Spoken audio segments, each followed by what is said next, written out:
What is the craziest thing you've done out of being hot and bothered? I went down on my cousin during quarantine. 1 week into quarantine, my work reduced my hours due to the 2019 sickness. I now work 10-hour days on Monday and Friday. My cousin Liz, a college freshman, asked to stay in my spare bedroom to avoid her chaotic home with 5 siblings. Despite financial concerns after my recent divorce, my uncle generously offered to cover my rent for the next 2 months to support Liz during this uncertain time. So 2 weeks ago, I reunited with my younger cousin after 8 years. In the 8 years I hadn't seen her, she's transformed from a lanky 11-year-old to a considerate, cool teenager, now 5 feet 10 inches with a slim figure. She's into rock climbing and bouldering, evident in her strong arms and calloused hands. With just a laptop, switch, and suitcase of clothes, her minimal belongings fit seamlessly into my tidy apartment. Before Liz arrived, I expected awkwardness, but we discovered surprising commonalities. Our shared interests in music and board games made our time enjoyable. Even on days of comfortable silence, we didn't mind. Movie nights became a routine. We'd each pick a film, make dinner around 6, and then swap roles. Liz's presence in the kitchen was a highlight, as my ex-wife's culinary preferences differed. Liz and I shared a love for home-cooked meals, and our nightly dinner preparations became special moments. However, I found myself drawn to her, reminiscent of moments with my ex-wife. I caught myself just staring at the back of her neck, her hair tied up while she focused on some mundane task like chopping up an onion and resisting the urge to gently kiss her on the shoulder. Last Monday, I sensed Liz might be interested in me. After the first movie, she walked into the living room post-shower, wearing just a towel, and asked about the pizza. My attempt at composure failed as I awkwardly replied, "I'd like to lie to you and say that I kept my surprise hidden and acted as if there wasn't a mostly unclothed 18-year-old suddenly standing in front of me, but after looking her up and down, my gaze lingering too long, Liz just smirked, gave me a crooked smile, and walked back to the bathroom saying, 'Well, it smells really good.' After regaining my composure, I found her in a hoodie and shorts, staring at her phone.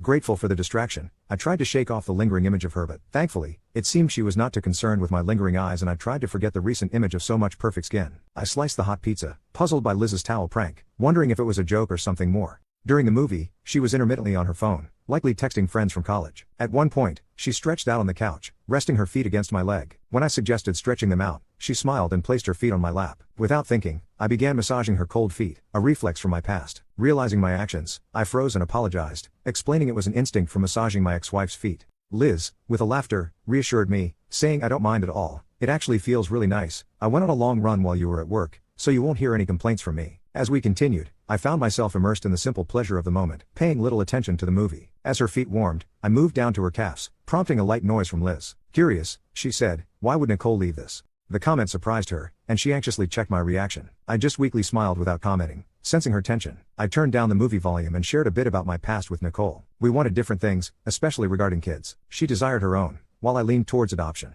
We found out about a year ago, and that was kind of the beginning of the end. It was pretty quiet for a while as we both just quietly watched the rest of the movie, and I continued rubbing her feet and legs. At this point I had successfully forgotten about the towel incident. The movie ended and credits were scrolling when Liz pulled her feet off my lap and sat up, stretching long arms arching above her tiled back head. Her neck incredibly exposed and amazingly bare in the low light of the mostly dark living room, with her hair in her braid behind her head. She stood up, shuffled over closer to me, and sat down, our legs touching through the blanket I still had over my leg. Without looking over to me, just looking forward, she said, "I'm really glad you're letting me stay with you. It's nice being in a peaceful place for once. And I'm sorry I made you think about Nicole, I really didn't mean to." His voice trailed off. I glanced over, just turning my head slightly. "Don't worry about it. The divorce finalized about 2 months ago, and we both saw it coming for a while. I've had time to process and move on. It's not that painful anymore." We sat in a peaceful silence as the credits rolled, enjoying the music. Eventually, Liz broke the silence, shifting to face me directly. "Thanks for the massage." As I began to turn and respond, she surprised me by reaching across my chest, behind my neck, and kissing me on the cheek. Her warm lips and the unexpected touch sent a cool fire down my legs. After a brief moment, she lingered, searching for a reaction. Sensing the need for space to make a good decision, I gently moved her hands off my neck, stood up, and said, "I still need a shower. Mind putting the pizza away?" Liz gave me a sad light of the living room and nodded. I very pointedly did not run to the bathroom, turned the shower on cold, and stripped out of my clothes.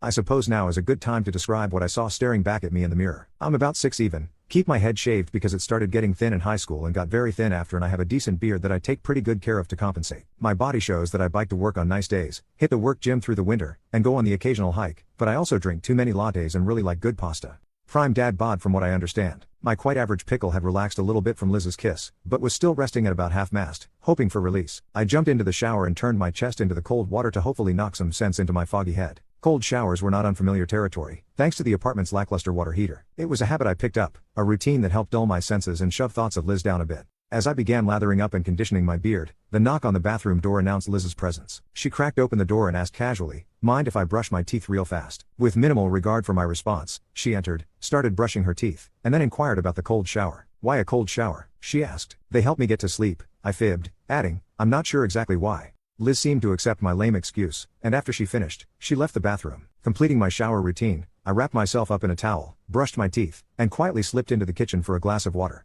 Assuming Liz had retired to bed or her room, I found her playing her Switch on the TV with the volume low. Trying to act nonchalant, I grabbed my water, but Liz playfully teased, how the turntables. Her laughter followed me as I walked down the hallway. Despite the cold shower's attempt to wash away the heat of the moment, thoughts of Liz lingered, keeping me awake for at least an hour before I eventually fell asleep. The next morning, Liz slept in while I cleaned the kitchen and started breakfast by 9. Nearly done, I knocked on her door, but no response. Opening it, I found her still asleep. Gently waking her, I offered breakfast, and she chose to join. After breakfast, unexpected work calls came, and I had to go in. I returned after 9 p.m., stressed and ready for a shower. Liz, still up, offered to warm food while I cleaned up. A quick shower later, I found tea and warm pizza waiting. Liz, sitting on the couch, declared, it's payback time. Initiating a massage, her bouldering trained hands worked wonders, finding the sweet spot between pleasure and pain. As the massage continued, Liz switched to my arms, even popping each finger individually. It was a new experience, but Liz knew her craft. The massage extended to my forehead and temples, running her fingers through my beard, an absolute slice of heaven. With my eyes closed, I felt her lips press against my forehead, and she whispered, now I think you owe me, right? Tilting my head, I kissed the inside of her hand, agreeing that I owed her. Liz ran her fingers over my shoulders and chest, stating, you'll have to pay your debt tomorrow. It's getting pretty late. She stood up, walked toward her bedroom, and disappeared. Lying back on the couch, contemplating Liz in a new light, I sipped cold tea and ate cold pizza. It took me even longer to fall asleep that night. On Wednesday morning, I was stirred awake by the sound of the front door closing. Peeking out of my bedroom, I noticed Liz's running shoes absent from the rack, a telltale sign of her early jog routine. Deciding to seize the opportunity for a bit more shut-eye, I settled back into bed, dozing off and drifting into new thoughts of Liz. My slumber was interrupted once more when I heard the front door creaking open again. This time, Liz returned, breathing heavily and wrapped in layers of sweats and a jacket to fend off the brisk morning chill. Our location was prone to chilly mornings, and her bundled appearance attested to the need for warmth. Pulling her headphones out, she apologized, sorry, didn't mean to wake you up. Oh, I've been in and out. Want me to balance the scales after a shower? I offered. Liz closed her eyes, sighed, and nodded. That sounds great. I get tense after running in the cold. Utilizing her shower time, I got a few things ready. Stripping my bed down to the mattress cover, sheets needed washing anyway, I laid out a beach towel, fetched some oils that had been intended for Nicole but were never used, and arranged them on my bedside table. Seated at the edge of my bed, I searched for relaxing music to set the mood. After some time, I heard the water turn off, and Liz emerged from her room in just a towel. Stepping back into the hallway, a hint of moisture clung to her neck, and her hair was wrapped up. What are you setting up in here? She inquired. You upped the game last night. I don't want to be in debt forever, I explained. Raising an eyebrow, she responded, well, I'll be in just a few. Let me put some clothes on. A brief time later, I began playing soothing music from my computer and moved to the head of the bed as Liz entered wearing sweats and a sports bra. Sitting cross-legged on the towel with her mostly bare back facing me, she glanced over her shoulder. Her hair was tied up in a messy bun, and the light dusting of Freckles' nose was uncovered by any makeup. Go ahead, she encouraged. I poured oil into my hands, warming it up, and started massaging Liz's upper back, beginning from where her sports bra crossed her back. As I moved up her spine, she sighed deeply and leaned back into my hands. After completing the upper portion of her back, framed by bra straps, I moved my hands under the straps, silently waiting for a reaction. Sensing none, I gently pulled her straps off her shoulders, letting them rest on her arms, and continued massaging her shoulders. Liz spoke up, can you close your eyes? Lost in the sensation of her smooth skin, I was puzzled. What?